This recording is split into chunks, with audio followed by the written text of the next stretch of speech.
Hello, Sarah of SEK Handmade here, and welcome to my Learn to Crochet series.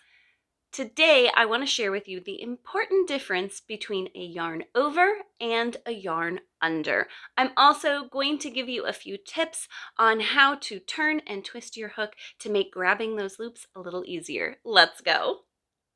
All right, let's talk yarning over versus yarning under. If you've watched some of my other Learn to Crochet tutorials, you know that there are some things in crochet that are just personal preference, like how you hold your hook and how you tension your yarn.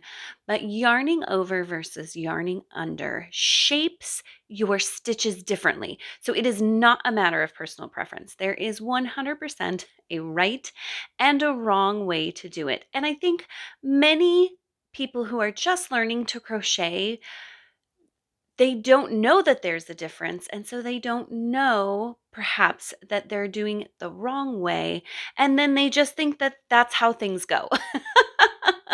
But it is an important distinction, so I want to walk you through it nice and slowly so that you can pay close attention and make sure you're forming your stitches in the correct manner. I'm going to work some single crochets just to show yarning over versus yarning under. But this is the same for every stitch. If you are doing a half double or a double and you're starting by yarning over, it's the same. So the concept is the same no matter which stitch you are forming. So to work a single crochet, I'm going to insert through the top V of my stitch below, and I'm going to yarn over. Now what this means is the yarn is going to come over the hook and then kind of around behind so that you can grab it. That is a yarn over. So the yarn comes over the hook and you grab it with your hook and pull through. Now, where this becomes confusing, and it was a little confusing for me at first, is when you move your hook actually goes under the yarn. So I'm a person who doesn't wrap my yarn so much as moves my hook. But you need to keep in mind that the yarn comes over the hook first. Whether you're moving your hook or you're moving the yarn with your tensioning finger, your yarn is going to come over the hook, tip your hook down so that you're grabbing, pull through your loops, and then twist your hook kind of clockwise back up.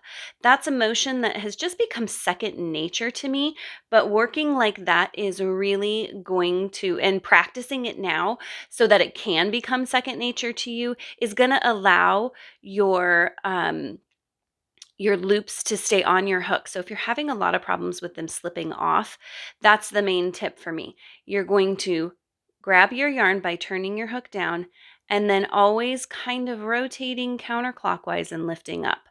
So yarn over, turn your hook down, pull through your loops, and turn clockwise to raise your hook back up to the upwards position. So that is yarning over. Yarning under is absolutely a technique, but it's a bit more of an advanced technique. So you're not going to do it with any of your real beginner level or the very first basic stitches you learn.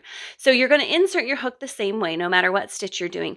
And then instead of bringing the yarn over your hook, you're going to bring the yarn under your hook, grab it, same motion, hook down and then twist up, yarn under, grab, pull through your loops and twist up. So yarn over goes over your hook and yarn under, the yarn goes under your hook when you grab. So that's the difference between the two. Thank you so much for joining me today. I hope that these tips and tricks help you to crochet confidently. It is always my goal to help you grow confidently in your craft. If you feel like this video has done that, I would love it if you would like this video, subscribe to my channel, and turn on notifications so you don't miss out on any new tutorials. Thank you again for joining me today, and happy crafting!